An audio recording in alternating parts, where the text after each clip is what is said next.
스웨덴 1958년 월드컵 준우승팀, 1992년 유로컵 4강, 2018 러시아 월드컵 지역 예선 결과도 볼까요? 벨라루스 4대0 승리, 프랑스 2대1 승리, 룩셈부르크 무려 8대0 승리, 이탈리아 1대0 승리, 불가리아 3대2 패, 네덜란드 2대0 패, 이탈리아 0대0 무승부.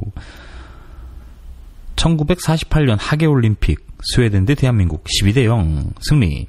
아시다시피 1948년은 정부 수립 이전이긴 합니다. 태극기를 들고 처음 참가한 올림픽이었죠. 12대0.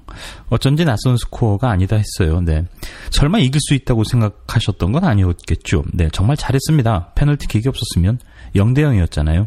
오늘 민소.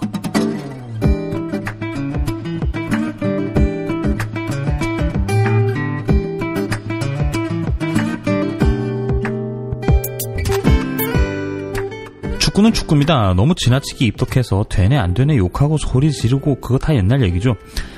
제가 기억하는 첫 번째 월드컵은 멕시코 월드컵입니다. 당연한가요? 네, 1986년인데요. 멕시코 월드컵.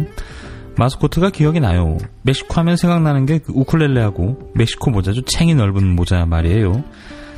현지말로 솜브레로라고 부르는데요. 사실 스페인어로 그냥 모자라는 뜻입니다.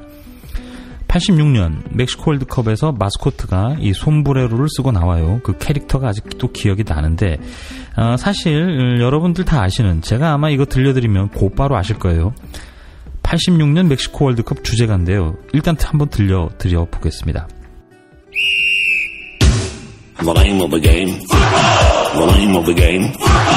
The name of the game. The name of the game.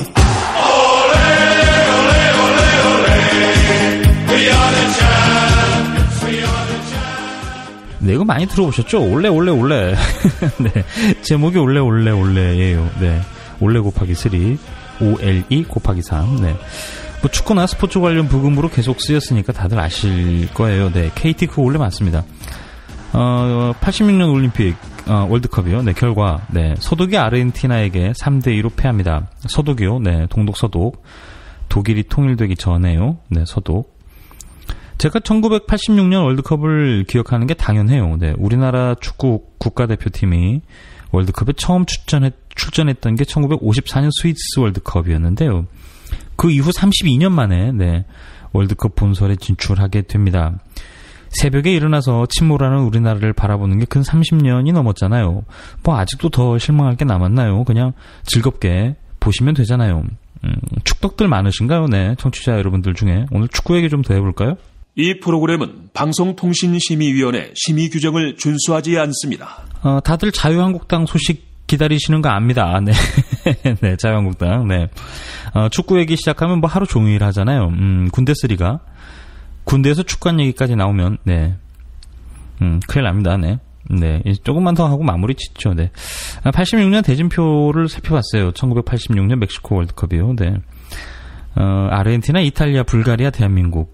우리나라는 참 조도 맨날 죽음의 조만 걸리는 것 같지 않습니까? 아르헨티나, 이탈리아, 불가리아, 대한민국.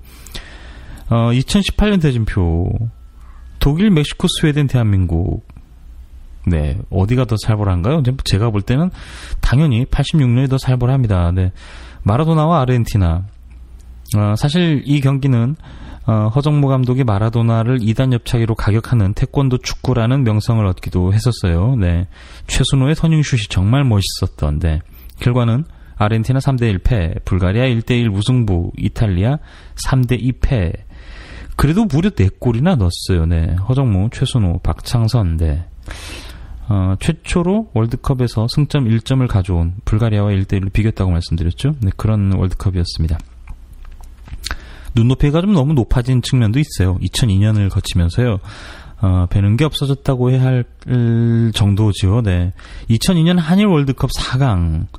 월드컵 시즌만 되면 온통 유튜브에 2002년 영상만 돌아다닙니다. 네. 그 벌써 16년이 지났네요. 우리 회사의 막내, 쇼티 제작하는 막내 꼬꼬마들도 2002년에 월드컵을 했다 정도는 아는데 그 세세한 건 잘 기억을 못 하더라고요. 아주 꼬꼬마 때여서. 네. 그 벌써 16년 전이니까요. 차범근 해설위원이 2002년 준결승전 독일과 1대0으로 패했을 때요. 이겼으면 결승 가는 거였죠. 네, 100년 만에 기회를 놓쳤다고 이렇게 말했던 기억이 나요. 그만큼 불가능한 일이었던 거죠. 우승은 됐고요. 네. 16강이라도 꾸준히 올라갔으면 좋겠어요. 사실 월드컵 4강이 얼마나 말도 안 되는 일이냐, 그 데이터를 제가 좀 말씀을 드릴게요. 월드컵에 참가하는 국가는 약 220개 정도 됩니다. 올림픽보다 많아요. 올림픽은 보통 120개에서 140국가 왔다 갔다 하는 걸로 기억을 해요. 88년 서울올림픽 당시가 굉장히 많은 나라가 참가했지만 143곳인가 뭐 그랬던 걸로 네, 기억을 합니다. 220개 국가 중에요. 월드컵 우승팀은 8개 국가 정도밖에 안 돼요. 브라질 5번, 독일 4번, 이탈리아 4번, 아르헨티나 2번, 아르헨티나가 2번밖에 못했네요. 우루과이 2번, 프랑스, 잉글랜드, 스페인이 각각 1번씩. 네. 메시의 아르헨티나도 2번, 호날두의 포르투갈은 없네요. 4강 팀도 한번 말씀드려볼까요? 숫자는 말씀드릴 필요 없을 것 같고, 우승 경력이 있는 아까 말씀드렸더니요. 브라질, 이탈리아, 아르헨티나, 우루과이, 프랑스, 잉글랜드, 스페인 이런 나라들 빼고 그래도 이름만 대면 다 아시는 국가 월드컵 4강 진출팀입니다. 네덜란드, 체코슬로바키아, 헝가리, 스웨덴이 4강에 4번 진출했네요. 대단합니다. 폴란드, 오스트리아, 포르투갈, 미국, 칠레, 크로아티아, 터키, 유고슬라비아, 러시아, 벨기에, 불가리아 그리고 한국입니다. 모두 24개 국가. 이게 말이 된다고 생각하세요? 네. 그때 그랬습니다. 네. 220개국 중에요. 이 24개 국가 안에 있는 거예요. 우리나라가. 월드컵 우승팀 빼고요. 4강에. 네. 잘하는 거죠. 이게 제가 말씀을 드려서 실감이 안 날 텐데요. 한번 굳게 한번 보시면 실감이 확 나실 겁니다. 얼마나 말이 안 되는 일이 있었는지요. 2002년에 확 아실 수 있을 거예요.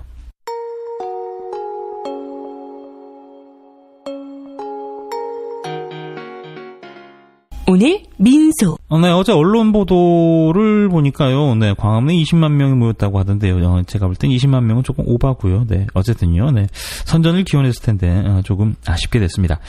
이제는 분노할 때는 아닌 것 같아요. 축제잖아요. 네, 치킨 시켜 먹고 피자 시켜 먹고 네, 맥주 한잔 먹고 와 대한민국 한번 소리 지르면 뭐 이기면 어떻고 이기면 기분 좋죠. 네, 지면 또 어떻습니까? 즐겁게 동료들과 즐기면 되는 거죠. 2002년 얘기하면서 말해요. 나이가 들면 추억을 먹고 사는 거 아니겠어요? 네. 어제 보니까요, 제가 청와대 수석보좌관 회의가 화상회의로 진행된다고 말씀드렸었는데, 영상이 직접 공개가 됐어요. 청와대 여민관 대회의실, 그러니까 영상회의실인데요. 수석보좌관 회의를, 네, 대형 모니터와 각종 방송 장비들이 마련된 곳에서 진행을 했습니다. 문재인 정부 들어서 처음 영상 중계 시스템을 통해서 청와대 전 직원들에게 실시간 회의 장면이 공개됐는데요. 문재인 대통령의 첫 제안이 있었다고 하죠. 1년 정도의 준비 기간이 걸렸다고 어제 고민정 대변인이 말했습니다. 매번은 아니지만요. 가끔 생중계 방식을 통해서 투명하게 회의를 하겠다는 의지를 내비쳤습니다. 물론 수석보좌관 회의니까요. 이렇게 어떤 100% 공개하는 회의보다 조금 부담스러운 회의는 좀 조용히 할 수도 있겠죠. 확 달라진 회의 풍경 그리고 문재인 대통령이 청와대 직원들을 향해서 전한 특별한 당부. 저는 영상을 통해서 직원들 군기 잡는 느낌이 좀 살짝 들었는데요. 아마 오늘 민수 함께 하시는 거의 대부분 청취자 여러분들 그리고 구독자님들은 어서 빨리 2020년이 와가지고 총선을 통해서 이 빨간색을 한반도 지도에서 지워버리겠어 하고 벼르고 계실 텐데요. 가장 치명적인 약점으로 꼽히는 아마 다 똑같이 생각하실 거예요. 지지율에 취한 거만한 민주당의 대량 실점 뭐 이런 거죠. 대통령께서 조국 민정수석에게 특별 지시를 내렸습니다.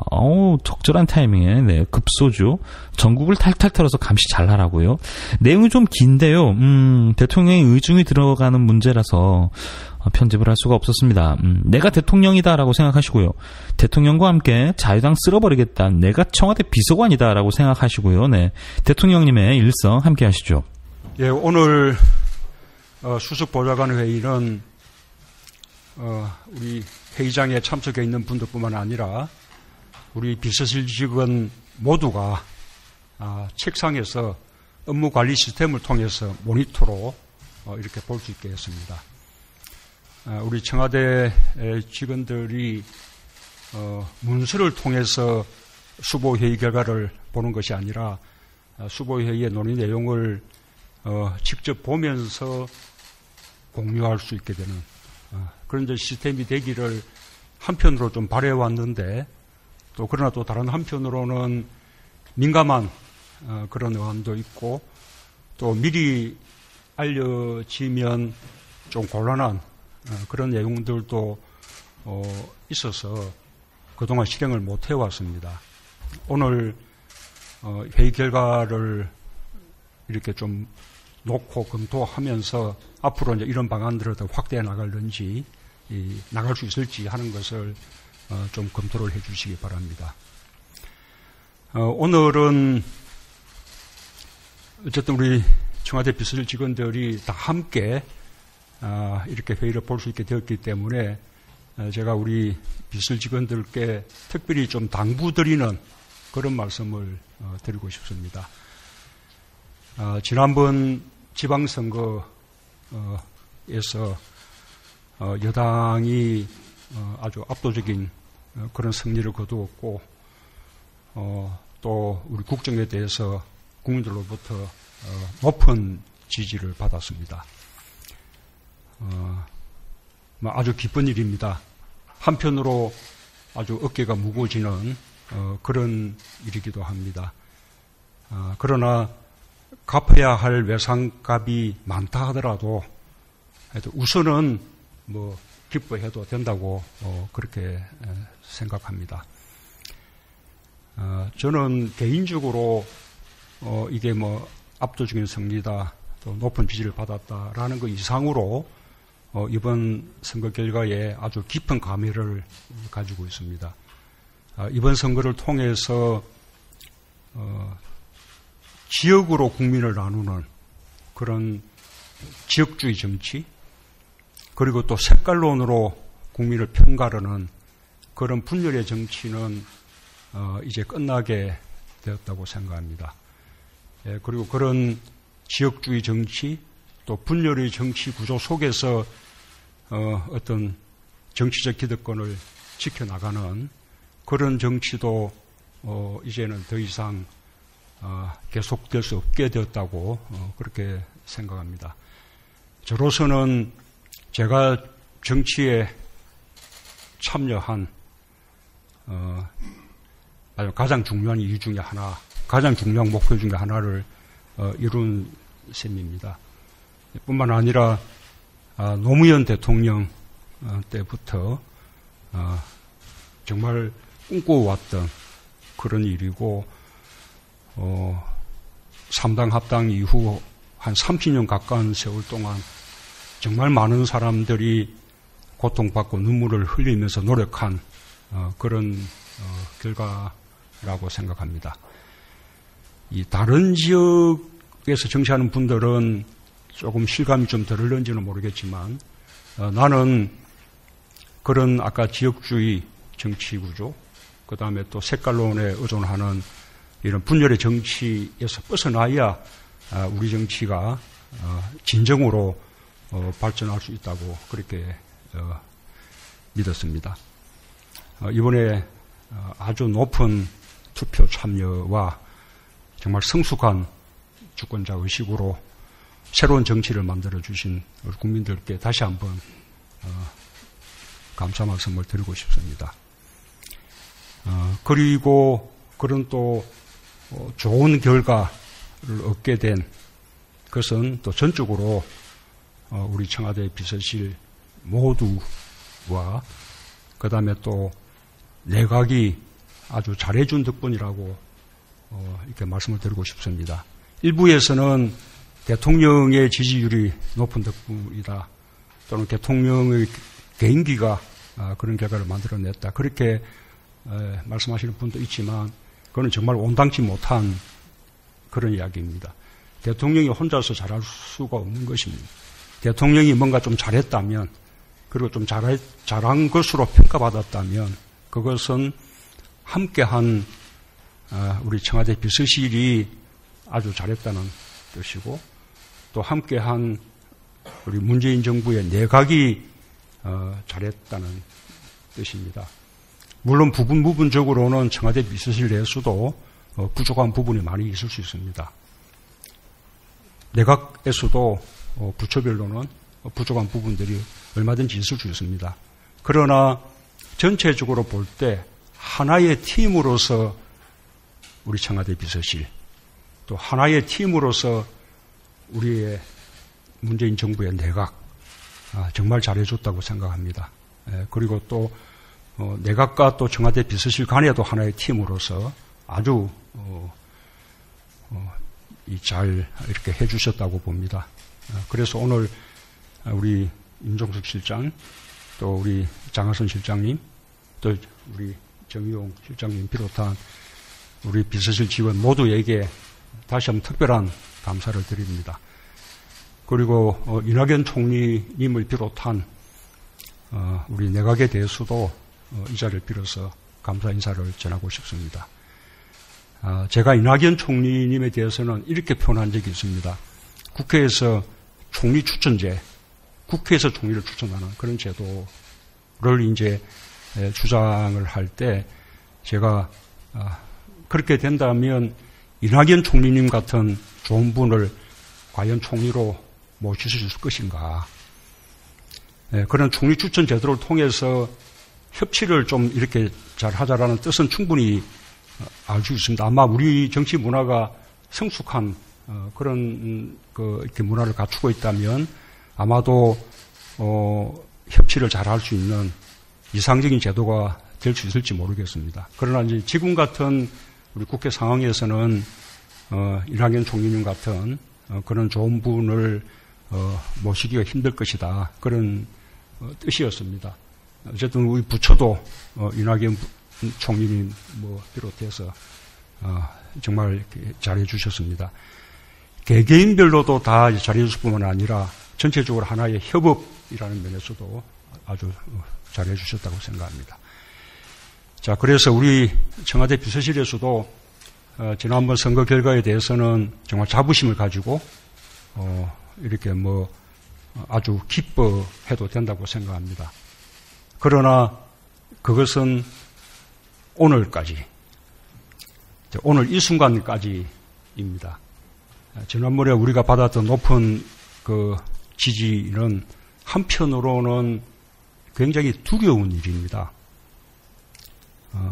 그냥 우리 어깨가 많이 무거워졌다는 정도의 두려움이 아니라 정말 좀 등골이 서늘해지는, 저는 등에서 식은땀이 좀 나는 저는 그런 정도의 두려움이라고 생각합니다. 지지가 높았다는 것은 그만큼 기대가 크다는 뜻입니다. 부족한 점이 많지만 더 잘하라 라는 주마가평 같은 그런 채찍질이었다고 생각합니다. 그 지지에 대해서 답하지 못하면, 그리고 높은 기대를 충족하지 못하면 기대는 금세 실망으로 바뀔 수 있습니다. 그리고 기대가 높았던 만큼 실망의 골도 깊어질 수 있습니다. 우리 정치사를 보더라도 앞에 선거에서의 승리가 그 다음 선거에서는 아주 냉엄한 심판으로 그렇게 돌아왔던 그런 경험들 우리 많이 가지고 있습니다. 그런 사례들 많이 있죠. 그래서 이제 오늘 정말 특별히 당부하고 싶은 것은 지난번 선거 결과에 대해서 한편으로 기뻐하지만 한편으로는 정말 무거운 이 두려운 마음을 좀 함께 공유했으면 좋겠다라는 특별한 부탁 말씀을 좀 드립니다. 그런 그 두려운 마음 속에서 제가 좀 주문하고 싶은 자세는 크게 세 가지입니다. 첫 번째는 역시 유능해야겠다라는 것입니다. 공직에 근무하는 사람의 가장 기본이 저는 유능함이라고 생각합니다. 청와대는 대한민국 국정을 이끄는 곳입니다. 국정을 이끄는 중추고 국정을 이끄는 두뇌고, 그렇게 본다면 청와대야말로 정말 유능해야 합니다. 한 분 한 분이 자기 업무에서 유능할 뿐만 아니라 국정을 혼자서 할 수 없는 것이기 때문에 전체적인 협업이라는 면에서도 또 부처하고 사이에 협력 관계를 제대로 구축한다는 면에서도 다 이렇게 유능해야 합니다. 실제로 지금 청와대에 계시는 분들은 그동안 각계의 각 분야에서 정말 충분히 유능한 그런 모습을 보여주셨기 때문에 청와대로 이렇게 발탁이 된 것입니다. 그러나 청와대에서 정말 이렇게 유능해진다는 것이 이게 꼭 쉬운 일이 아닙니다. 왜냐하면 다들 처음 해보는 일이거든요. 대통령도 처음 해보는 것이고 비서실장도 처음 해보는 것이고 다들 처음 해보는 일입니다. 그리고 과거에 해왔던 일하고는 전혀 차원이 다른 그런 일입니다. 그런 일을 처음 하면서 잘하기란 참으로 어렵습니다. 제가 여러분보다 조금이라도 나은 점이 있다면 제가 과거 청와대에서 한 4년가량 청와대에 있어 봤고 또 어깨너머로 대통령이 하는 일을 봐왔다는 그것만큼 저한테 도움이 되는 게 없습니다. 그만큼 이제 경험도 중요한 것인데 이제 그런 면에서 보면 이제 모두 다 이제 1년의 경험을 이제 다들 이제 가졌기 때문에 이제는 처음 해보는 일이어서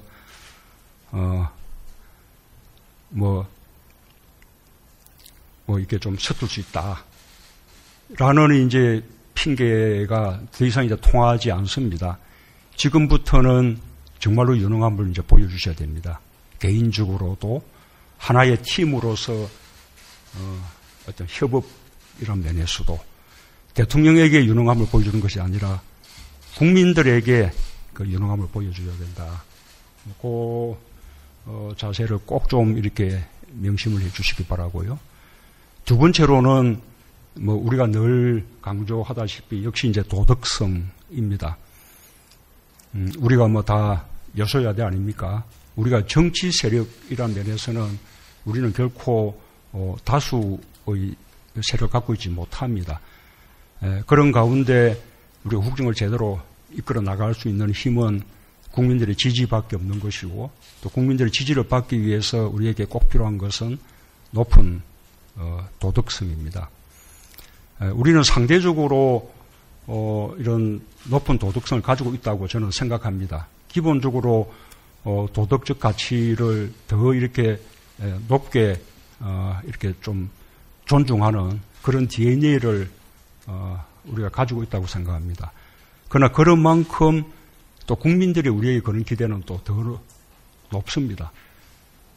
상대적으로 조금 작은 도덕적인 흠결만 보여도 국민들로부터 훨씬 많은 그런 질타 또 비판을 받게 됩니다. 특히 또 우리 정부 과제가 적폐청산, 가장 중요한 과제가 적폐청산이고 그 중심에는 또 부정부패의 청산 이것이 놓여 있는데 우리 스스로가 도덕적이지 못하다면 그런 국민들이 바라는 그런 중요한 국정 과업을 제대로 해낼 수가 없을 것입니다.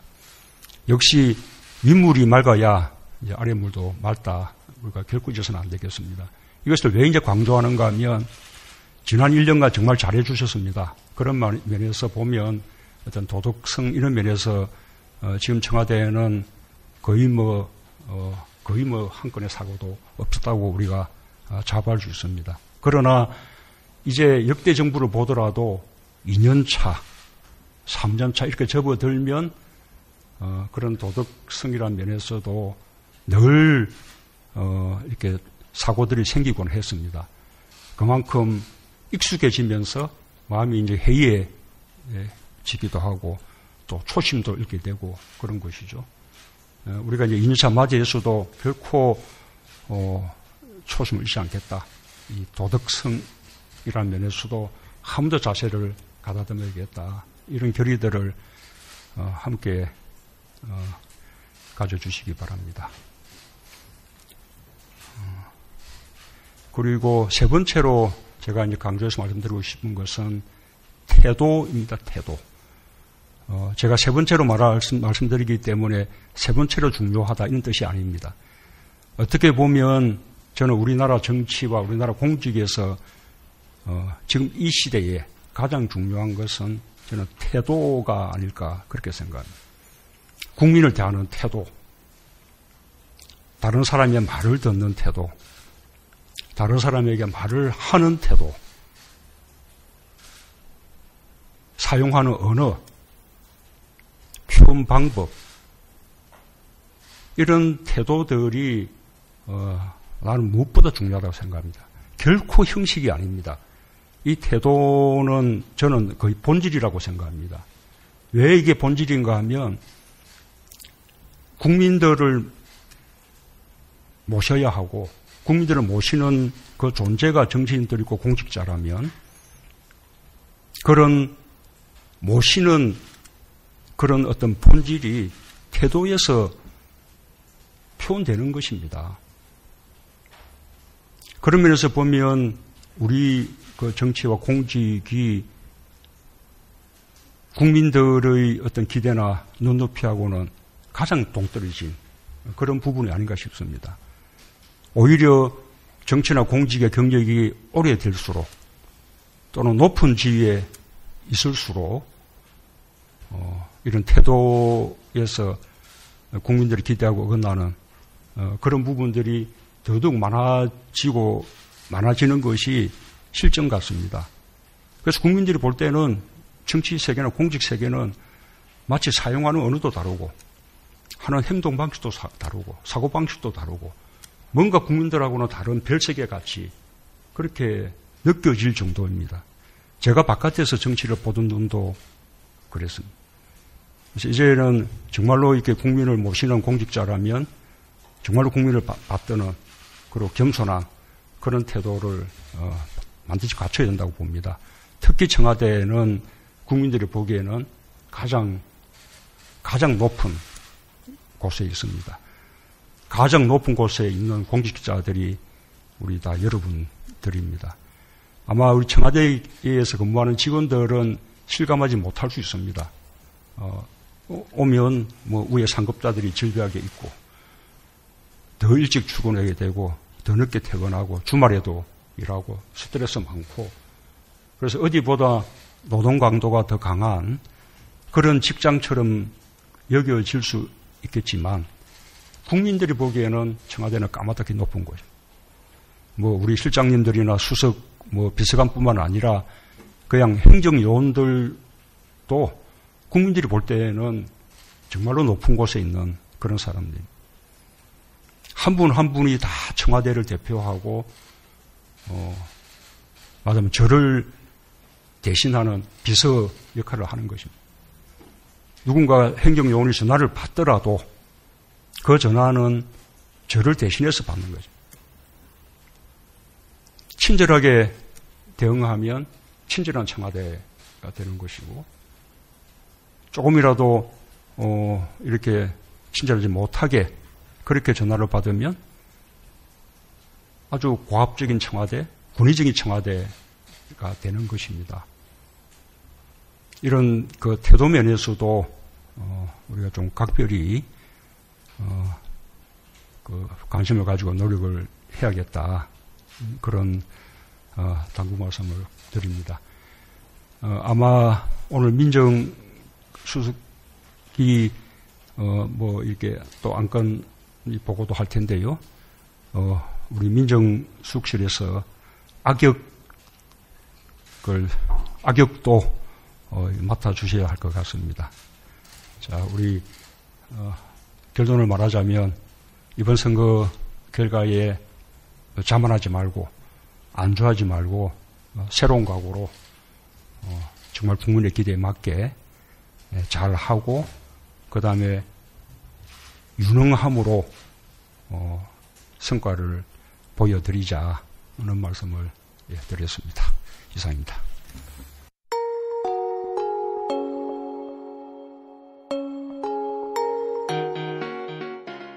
오늘 민소 이 부분 때문이에요. 그래서 일부러 풀 버전을 전해드렸는데요. 방금 들으셨죠? 지방 권력이 해이해지지 않도록 해달라. 대통령의 친인척 등 특수관계인에 대해서도 열심히 감시해달라. 특히 대통령은 지방선거의 높은 지지는 한편으로 굉장히 두려운 것이다. 어깨가 무거워졌다 정도의 두려움이 아니라 등골이 서늘해지는, 등에서 식은땀 나는 정도의 두려움이라고 밝혔습니다. 어떻습니까? 투표 민심이 정확하게 전달이 된 것 같죠? 조국 수석이 이렇게 보고했습니다. 과거 정부를 타산지석 삼아서 과거 정부 오류를 되풀이하지 말아야 된다. 하반기 지방정부와 지방의회를 상대로 감찰에 들어가겠다, 이렇게 보고를 했죠. 감찰에는 검찰, 경찰, 국세청, 관세청, 감사원 등 정부의 모든 감찰 라인이 총동원될 예정입니다. 김의겸 청와대 대변인도 승리감에 도취돼서 해이해지거나 쉽게 긴장이 풀어지는 경우를 사전에 다잡고 경각심을 높이자는 취지라고 설명한 바 있어요. 민주당의 자책골, 높은 지지율에 취한 자책골, 이런 걸 참 많이 걱정하셨을 텐데요. 이런 걸 나이스 타이밍이라고 하죠. 권력을 너무 많이 주긴 했어요. 이게 또 앰뷸런스가. 앰뷸런스 소리가 들리니까요. 그 소방차 있죠, 소방차. 예, 사이렌 울리고 지나가는 소방차 안 비켜주면 범칙금 100만 원 냅니다. 네. 뜬금없이, 네. 범칙금 드립. 네. 권력을 너무 많이 줬어요. 네. 다들 부담을 느끼실 텐데요. 조국 민정수석 그리고 대통령을 믿어보지요. 일단 좀 흠이 있어도, 네. 자유당을 방명하라는 그날까지 얼마 남지 않았어요. 내년 4월에 재보궐선거가 있고요. 한 10석 정도 된다고 말씀드렸죠. 불행인지 다행인지 모두 선거법 위반 10명 모두 자유당입니다. 네. 지금 현재 무려 112명이에요. 네. 자유당. 참 많죠. 2020년에는 총선이 있고요. 네. 자유당과 잔존 세력을 한반도에서 지워버리는 그날까지 열심히 방송하겠습니다. 함께 해주실 거죠?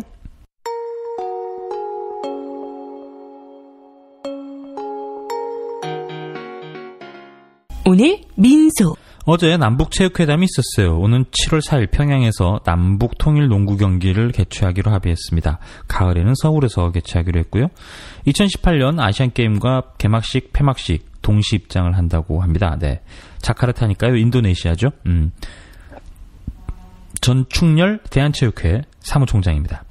전충렬 대한체육회 사무총장을 수석대표로 하는 우리 측 대표단 3명과 북측 원기루 체육성 부상 등 북측 대표단 3명이 참석하였습니다. 판문점 선언과 6월 1일 남북 고위급 회담 합의에 따라 열린 오늘 회담에서 다음과 같이 합의하였습니다. 첫째, 남과 북은 7월 4일을 계기로 평양에서 남북 통일 농구 경기를 개최하기로 하고 가을에는 서울에서 개최하기로 하였습니다. 이번 평양 경기의 남측은 남녀 선수단을 북측에 파견하며 경기는 남북 선수 혼합 경기와 남북 간 친선 경기 형식으로 진행하기로 하였습니다. 둘째, 남과 북은 2018년 아시아 경기대회 개폐식에 공동 입장하며 명칭은 코리아, 영어로 코리아, 약어 표기는 COR로 하고 깃발은 한반도기로 노래는 아리랑으로 하기로 하였으며 일부 종목들에서 단일팀을 구성하여 참가하기로 하였습니다. 이를 위해 남과 북은 아시아 올림픽 평의회를 비롯한 종목별 국제체육기구들과 관련 사안들에 대해 협의해 나가기로 하였습니다. 셋째, 남과 북은 2018년 장애인 아시아 경기대회를 비롯한 국제경기 공동 진출, 남북 개최 국제경기대회 상호 참여, 종목별 합동훈련 및 경기 등 남북 사이의 체육협력과 교류를 활성화해 나가기로 하였습니다. 마지막으로 남과 북은 남북 통일 농구경기 2018년 아시아 경기대회 공동 진출을 비롯한 체육 분야에서 제기되는 실무적 문제들을 문서 교환 방식으로 계속 협의해 나가기로 하였습니다. 정부는 2018 아시아 경기대회 공동 진출 등 체육교류 활성화를 통해 남북관계 개선과 민족 동질성 회복 등에 기여할 수 있도록 최선을 다해 준비해 나가도록 하겠습니다. 이상 브리핑을 마치겠습니다.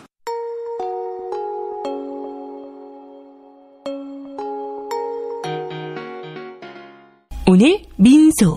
일일 일가 하루에 한 번 까는 망해라 자유당. 오늘자 노동신문 해설 기사인데요. 역시 찰진 표현이 매력적인. 어제도 말씀드렸는데 북한의 매체들은 대부분 체제를 선정하거나 어떤 계몽, 교양의 역할들을 가지고 있다고 말씀드렸죠. 네, 이렇게 남과 북이 다름을 이렇게 자꾸 제가 확인시켜 드리는 겁니다. 왜 북한은 기사를 저렇게 쓰지라고 생각하실 필요 없어요. 우리하고 출발 자체가 다릅니다. 우리나라는 돈 벌기 위해 신문 만들잖아요. 뭐 머니 땡땡땡도 있고요. 뭐 경제신문들 겁나게 많죠. 네, 돈의 흐름을 주로 보도하는 이런 신문들이 굉장히 많습니다. 우리랑 좀 달라요. 이런 식으로 남쪽에 있는 소식들을 해설해서 보도하기도 하는데요. 주로 쓰는 표현이 괴뢰 역적 패당 자유당이죠. 오늘도 따끈따끈 노동신문 가져왔습니다. 제목은 다시금 드러난 부정선거 원흉의 몰골이고요. 네, 드루킹과 매크로인데요. 한번 전해드려 볼게요. 다시금 드러난 부정선거 원흉의 몰골. 남조선에서 보수 패거리들이 저지른 온갖 죄악들이 연속 폭로되고 있는 속에 이번에는 이자들이 선거 때마다 감행한 여론조작 범죄의 진상이 드러나 각계의 규탄 여론을 고조시키고 있다. 알려진 바와 같이 자유한국당 패거리들은 선거 부정 사건인 드루킹 사건에 대해 한사코 물고 늘어지면서 그것을 여론화하여 민심의 이목을 딴 데로 돌리고 살 길을 열어보려고 발악하였다. 그런데 이번에 폭로된 데 의하면 보수 패거리들은 지난 10여 년간 드루킹 사건에는 대비도 되지 않는 조직적이며 대규모적인 여론조작 범죄 행위를 꺼리낌 없이 저질렀다. 그에 대해 보기로 하자. 얼마 전 자유한국당의 전신인 한나라당 소속 국회의원 사무실에서 일하였던 한 인물이 상부의 지시 밑에 자기가 지난 2006년부터 벌여온 각종 여론조작 행위들의 구체적인 내용을 실토하였다. 남조선 언론들이 보도한 데 의하면 그는 지난 2006년의 지방자치선거 때부터 한나라당의 여러 선거운동본부들에서 인터넷 관련 담당자로 활동하면서 자동입력 프로그램을 이용한 여론조작 범죄를 지속적으로 감행했다. 2007년 대통령의 선거 과정만 놓고 보아도 한나라당의 선거운동에 동원된 그는 외딴 곳에 사무실을 꾸려놓고 상부에서 제공해준 100여 개의 인터넷 가입자 이름으로 리명박 역도를 지지하는 글들을 무더기로 게재하였다. 그는 자기의 이런 범죄 행위에 대해 토설하면서 BBK 주가 조작 사건에 대한 부정적인 글들을 밀어내라는 상부의 구체적인 지시가 있었다는 것과 자기가 여론조작을 위해 인터넷에 올린 글들에서 오자가 반복된 것은 자동입력 프로그램을 가지고 작업을 진행했기 때문이라고 고백하였다. 그리고 리명박 역도의 당선에 부정적인 영향을 줄 수 있는 글들이 인터넷에 오르면 자기가 인차 그것을 반박하는 글들을 게재하곤 하였는데 그런 글들이 얼마나 많았는지 선거가 끝난 후 집중적으로 삭제했는데도 미처 다 없애지 못할 정도였다고 말하였다. 그는 2007년 12월에 작성돼 현대까지 인터넷상에 남아있는 글들이 한나라당의 지지를 받고 자신이 게재한 것이 옳다고 하면서 당시 여론조작 활동을 하는 조직이 또 있다는 말을 들었으며 한나라당에 이어 새누리당 시기에도 선거가 진행될 때마다 인터넷상에서 자동 입력 프로그램을 사용하는 여론조작 행위가 감행되었다고 주장하였다. 그의 이 주장을 증명이라도 하듯 얼마 전에는 박근혜의 선거운동본부에서 활동하였다고 하는 한 인물이 지난 2012년의 대통령 선거 당시 역도를 당선시키기 위해 새누리당이 감행한 여론조작 범죄 행위를 폭로하였다. 그의 증언에 의하면 여론조작 노름에 동원된 자들은 박근혜 역도에게 유리한 여론을 유포시킬 때 대한 지시가 떨어지면 자동 입력 프로그램을 이용하여 짧은 시간에 1천여 건에 달하는 글들을 중복 게재하였다. 이런 사실을 폭로하면서 그는 수많은 사람들이 동원되어 여론조작 행위를 한 것으로 하여 그 전체적인 규모에 대해서는 알 수 없지만 명백한 것은 여론조작 노름에 참가한 자들 중 적지 않은 대상들이 박근혜 역도의 집권 이후 청와대에 들어간 것이라고 주장하였다. 이로써 비열한 모략과 더러운 술책으로 권력의 자리를 찬탈하고 명주를 부지해온 역적배들의 추악한 몰골이 낱낱이 드러났다. 남조선 보수패당이 지난 시기 정보원과 경찰, 기무사령부 등 권력기구를 총동원하여 선거 부정 행위들을 저질렀다는 것은 누구나 아는 사실이다. 그런데 보다시피 이자들은 나중에는 당내에까지 여론조작 범죄를 조직적으로 감행하였다. 보수패당의 이 용납 못할 죄악에 사람들은 경악을 금치 못하고 있다. 정보통신기술을 비롯한 현대과학기술까지 도용하며 여론조작 행위를 감행한 남조선 보수패당이야말로 범죄의 소굴이며 부정선거, 협잡선거의 원흉이다. 이 특대형 범죄 사건과 관련하여 남조선 각계에서는 보수 패거리들을 단죄 규탄하면서 사건의 진상을 철저히 밝힐 것을 요구하는 목소리들이 강하게 울려져 나오고 있다. 하지만 자유한국당 패거리들은 꿀먹은 벙어리 마냥 아무 말도 못하고 여론의 눈치만 살피고 있다. 드루킹 사건에 대해서는 특검 도입으로 철저한 진상규명을 해야 한다고 핏대를 돋구며 국회 앞에서 단식 농성까지 벌인 자유한국당 것들이 그에 비교도 할 수 없는 저들의 엄청난 선거부정 사건을 놓고서는 침묵을 지키는 데 대해 남조선 각계는 격분을 금치 못하고 있다. 특대형 선거부정 사건을 저지른 범죄자들이 드루킹 특검에 대해 고하된 것은 도적이 매를 드는 격의 뻔뻔스러운 망동이 아닐 수 없다.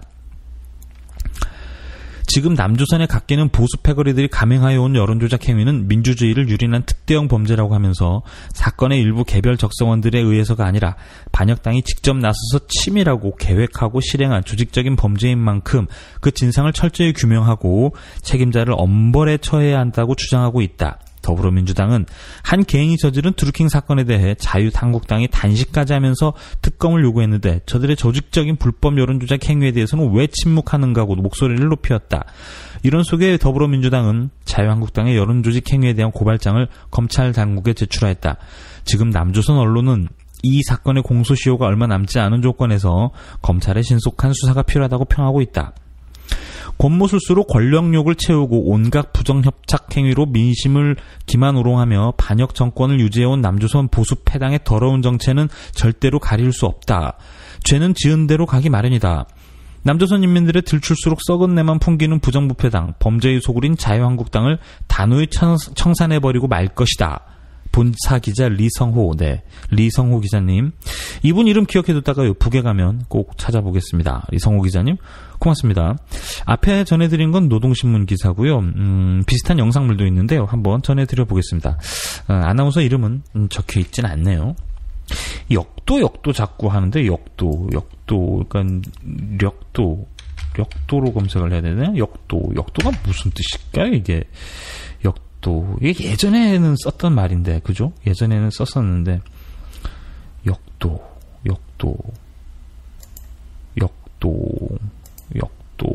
조선어 사전을 봐야 되나요? 이명박 역도하다. 북한어, 힘써 도모함. 역도인가요? 역도가 아니고요. 역도가 뭘까요?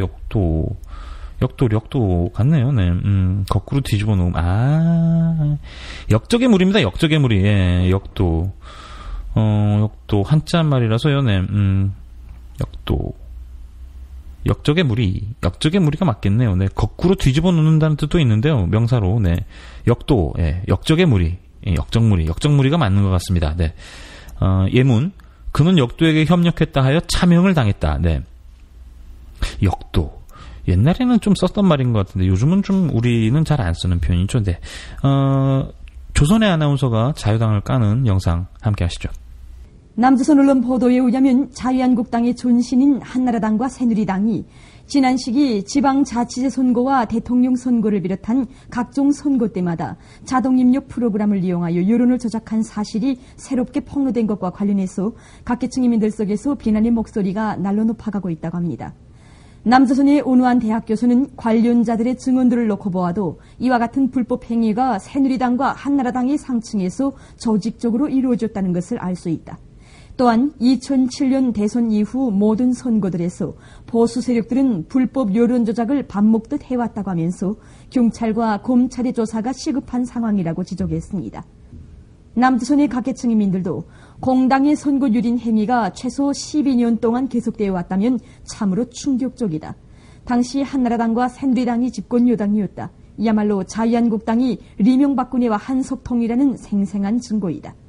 보민들이 증거인멸하기 전에 한시 바삐 구속해야 한다고 하면서 여론조작의 상습범들을 즉각 조사하여 처벌할 것을 강하게 요구하고 있습니다. 남조선 언론 보도에 의하면 얼마 전 남조선 시민사회단체들이 서울 여의도의 자유한국당 당사 앞에서 촛불 집회를 열고 자유한국당 규탄의 목소리를 높였다고 합니다.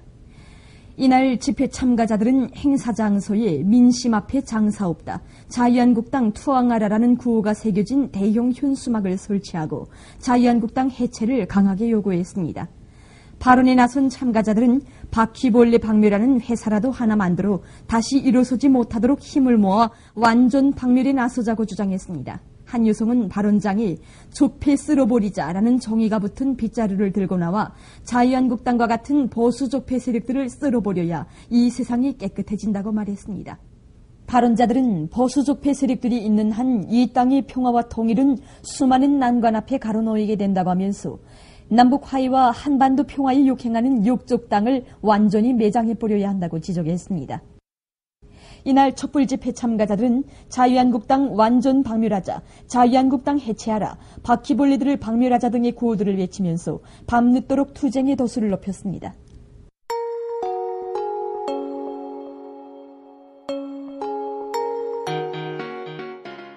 오늘 민소. 뉴스가 너무 많이 쏟아집니다. 남북 관계인데요. 주로 일정만 말씀드릴게요. 지금 김정은 위원장이 3번째로 중국을 방문했습니다. 네, 석 달에 3번. 네, 한 달에 한 번 꼴이네요. 그만큼 국제 정세가 급박하게 돌아가고 있습니다. 아마 그 UFC 을지 포커스 가디언 훈련, 네, 그것 때문인 것 같죠. 오늘과 내일 19일, 20일 머물 예정인데요. 을지 프리덤 가디언 훈련. 울지 프리덤 가디언, 울지 포커스, UFC. 이거 헷갈리네요. 네, 찾아볼게요, 다시요. UFC.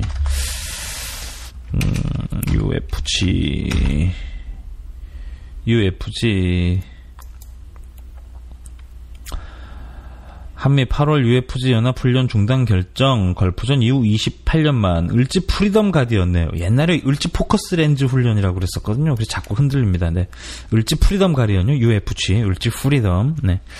을지 프리덤 가디언 훈련 중단과 관련한 담소를 나눌 것으로 이해가 되고요. 어쨌든 대규모로 치러지는 한미 합동군사훈련, 늘 중국의 긴장을 불러왔던 훈련입니다. 그와 관련해서 아마 트럼프와 조율된 의견을 시진핑과 나눌 것 같고요. 꼭 명문화된 문서 말고 김정은 위원장과 트럼프 대통령이 합의한 어떤 다른 내용들도 있을 거예요. 또 청와대가 정부 차원에서 을지 연습도 중단하는 것을 검토하고 있다고 합니다. 또 미국 트럼프 대통령과 김정은 국방위원장의 핫라인을 연결했다는 일부 보도가 있는데요. 원래 17일 예정되어 있었는데 아직 핫라인이 연결되진 않은 것 같고요. 대신 급하면 핸드폰을 드는 두 남녀가 있습니다. 바로 강경화 외무장관과 폼페이오 국무장관이요. 네. 뭐 하나하나가 빅뉴스인데요. 네. 이거 어떻게 다 일일이 쫓아갑니까? 들으면 똑똑해지는 방송 오늘 민소 아니겠습니까? 대충 이런 일정으로 한반도의 평화가 찾아든다고 소개해드리면 될 것 같아요. 폼페이오 장관이 곧 북한을 방문할 것으로 전망되고 있고요. 아마 트럼프가 정전협정 변경을 시사한 직후이기 때문에요. 종전선언으로 가는 스텝 밟는 거 아닌가, 뭐 이런 생각도 좀 듭니다. 그리고 22일에요. 남북 적시자 회담이 개최됩니다. 이산가족 상봉 논의가 나올 것으로 보이고요. 애초에 그 김대중 노무현 대통령 시절에요. 이산가족 상봉 연락소를 금강산에 지어뒀어요. 자주 만날 수 있게 말이에요. 근데 그게 그 5.24의 조치로 이명박 때요. 백지화되고 여기까지 온 거죠. 적시자 회담과 이산가족 상봉 문제가 해결이 되면 금강산 관광 재개도 되지 않을까 조심스레 관측을 해봅니다. 이 정도만 해도 대체 뉴스가 몇 개인가요? 저야 직업이니까 그렇다 치고요. 네, 방송 함께 하시는 여러분들은 좀 현기증 날 정도 아닌가 싶을 것 같아요. 제가 요즘에 팟캐스트를 진행하다 보니까 본업에 꽤 많이 소홀해져서요. 네, TV도 깜깜이고 얼른 프리드스 48도 챙겨봐야 되는데 뭐 그렇습니다. 뭐 연애 쪽 일정이에요. 네, 튼튼히 챙기면 되죠. 이런 민족의 대격변기에 여러분들과 함께 자유당을 한반도에서 적출해내는 그런 역사적 대회를 함께 해야 되지 않겠습니까? 네, 좌표를 딱딱 콕콕 찍어드리는 방송으로 거듭나도록 하겠습니다.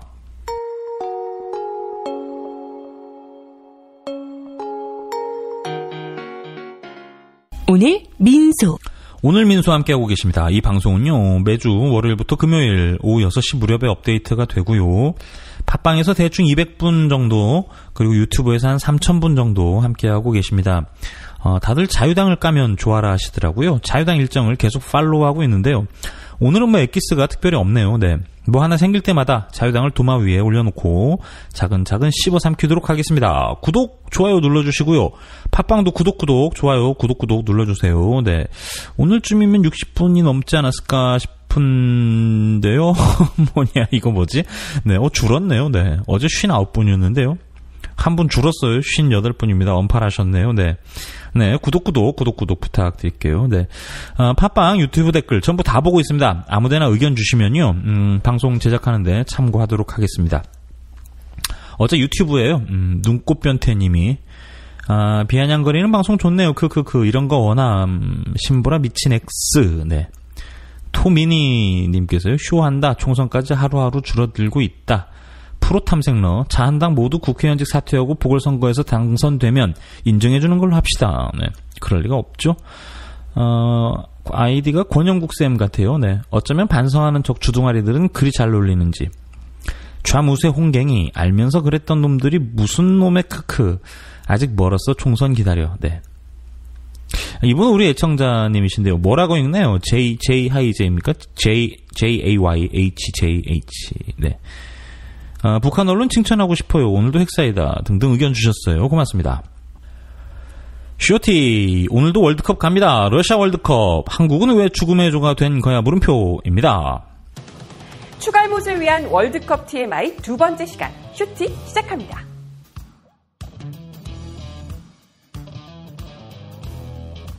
다들 피파컵이라고 부르는 이 우승 트로피. 원래는 다른 이름이 있었답니다. 바로 줄리메컵. 월드컵 창시자인 피파 회장의 이름을 딴 거죠.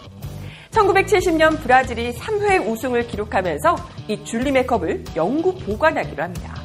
그 뒤로 지금의 새 트로피인 피파 월드컵이 만들어졌습니다. 36cm 높이, 18캐럿 금, 6kg 이상의 무게. 이 트로피를 디자인한 이탈리아 디자이너의 설명은 이렇습니다.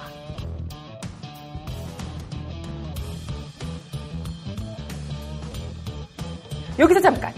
줄리메컵은 지금 어디에 있을까요? 브라질에? 안타깝게도 83년에 도난당했는데요. 절도범들이 녹여버려서 결국은 돌아오지 못했다는 슬픈 이야기. 월드컵의 시작은 경기가 아니라 조추첨부터죠. 손에 땀을 쥐고 보게 만드는 운명의 조추첨. 어떻게 하는 걸까요? 이번 러시아 월드컵을 예로 들면 작년 10월 피파 랭킹이 기준이 됩니다. 순위에 따라 4그룹으로 나뉘는데 이걸 포트라고 불러요. 8개 팀이 한 포트를 이루는데 개최국은 1포트에 자동으로 들어갑니다. 랭킹 상위권 7개 팀과 같은 포트죠. 조는 또 다릅니다. 본선 진출국 32개를 8개로 쪼갭니다. A조부터 H조까지. 한 조에 4개국, 포트도 4개. 그래서 포트당 한 국가씩 추첨해서 조를 만듭니다. 단 같은 대륙의 국가는 같은 조에 넣지 않는데요. 참가국이 상대적으로 많은 유럽의 경우는 제외입니다. 이 조 추첨이 쫄깃한 이유는 월드컵이 토너먼트 방식이기 때문이죠. 유리한 조를 만나야 위로 올라가기 쉽겠죠? 그래서 죽음의 조라는 말이 나옵니다. 바로 올해 우리나라가 그 경우에 해당하는데요. 대결 상대가 무려 독일, 멕시코, 스웨덴. 후덜덜하죠. 왜냐? 우리의 작년 피파 랭킹은 62위. 4포트에 해당하니까 상대국들은 상위 포트에 있는 나라들인 거죠.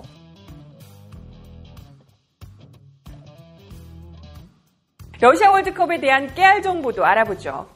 2018 러시아 월드컵은 사상 첫 번째로 동유럽에서 개최되는 대회.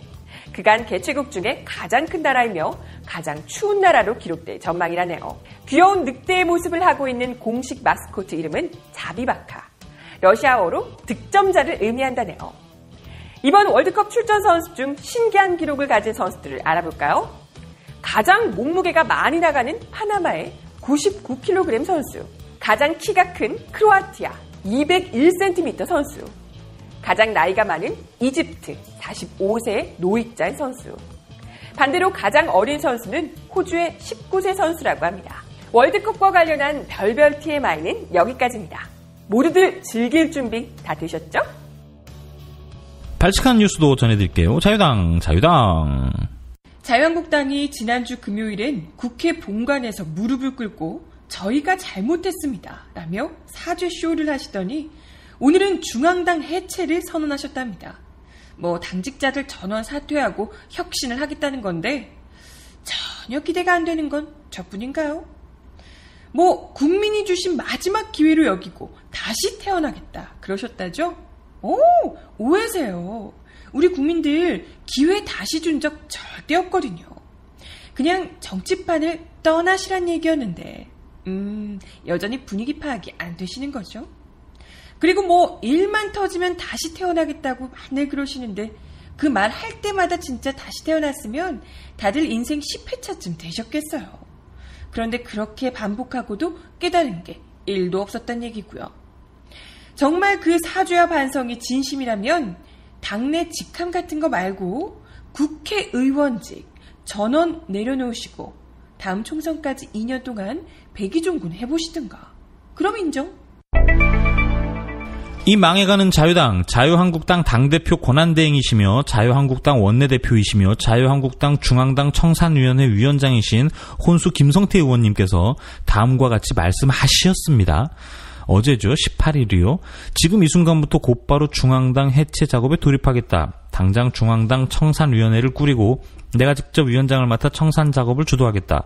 당 사무총장을 비롯한 각급 위원장과 본부장, 당 대변인, 여의도 연구원장 등 당직자 전원의 사퇴서를 수리하겠다고 밝혔습니다. 이거 한나라당 사무처 당직자들 파업해야 되는 거 아닌가 모르겠어요. 한나라당이 아니고 자유당이요? 당내 갈등이 폭발하고 있습니다. 김성태 사퇴하라는 목소리도 물론 있고요. 비대위를 구성하고 사퇴하라는 목소리들도 있어요. 이 귀태들이요. 친박계가 다시 모이고 있다는 얘기도 전해 들립니다. 이게 문제는 자유당이 삽질하면서요. 6월 국회가 공전하고 있다는 건데요. 자유당 바른미래당이 내홍을 겪고 있잖아요. 민주당이 협상할 수 있는 당이 없어져 버렸어요. 이게 죽은 당이 또 발목을 잡는 기가 막힌 현실. 원래는 이제 그 원구성이 끝나야 되거든요. 지난달 29일, 5월 29일까지 국회의장단, 상임위원회 의장, 상임위원장, 상임위원들 임기가 다 끝났어요. 그래서 상임위 구성도 새로 해야 되는데, 이게 문제는 뭐냐면 이 자유당이요. 12곳의 국회의원 선거 결과, 이번 지방선거요. 선거 결과에 따라서 의석 숫자가 달라질 수 있다고, 협상 시점을 지방선거 이후로 미루자고 이렇게 제시를 했어요. 아시다시피 자유당, 바른미래당, 숙골정당들 쫄딱 망했죠. 권성동만 신났어요. 체포결의안 지금 방탄국회 돌아가고 있죠. 또 이번 달 그 사법개혁, 정개특위, 그러니까 정치개혁과제 이런 것들 논의하기로 했었어요. 사법개혁특위, 헌법개정특위, 정치개혁특위. 이것도 뭐 물 건너갔고요. 문 닫아야죠. 이제 임기가 끝났으니까. 자유당 일 안 합니다. 그리고 지금 국회에 계류되어 있는 법안만 9,700개. 뭐 예를 들면 상가임대차 보호법, 주택임대차 보호법 이런 것들이 계류되어 있는데 여당은 바빠 죽겠는데 야당은 나몰라라. 살기 바쁜데 국회는 뭐냐 뭐 이런 거죠. 죽은 숙골 정당이 또 발목을 잡습니다.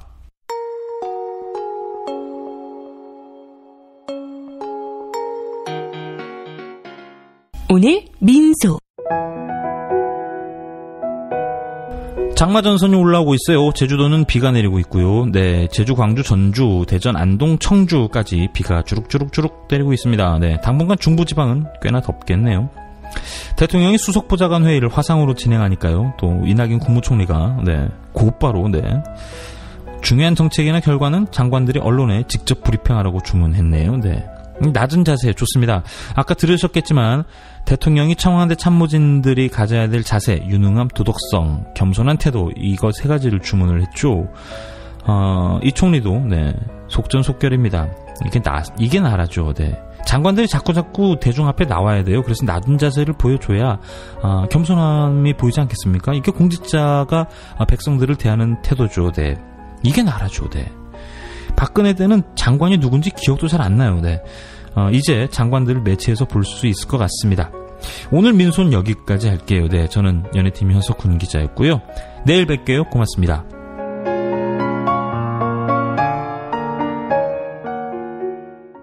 오늘 민소